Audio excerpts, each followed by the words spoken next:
গত পরশুদিন আমরা কক্সবাজারে ছিলাম, আমি শেখ হামদুল সাইফুল্লাহ ভাই আরো আমাদের বন্ধুবান্ধবদের একটা বড় গ্রুপ, ফ্যামিলি সহকারে। তো সেখানে একটা হোটেলে আমরা সকালে নাস্তা করার পর আমাদের এক বন্ধু, তার একটা ছোট বাচ্চা মেয়ে, সে এক ভদ্রলোক বিদেশি, চেহারা দেখে বোঝা যাচ্ছে ফরেনার, তার এই মাথা থেকে এই মাথা পুরো হাত ট্যাটু আঁকা। তো ওই বাচ্চাটা জিজ্ঞাসা করতেছে, আর ইউ খ্রিস্টিয়ান, তুমি কি খ্রিস্টান?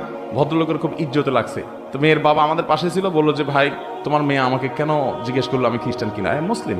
তো এটা বলার পরে মেয়েকে উনি জিজ্ঞেস করলে, তোমার আঙ্কেল হিজ মুসলিম, তুমি কেন তাই খ্রিস্টান বলছো? সে খ্রিস্টান না।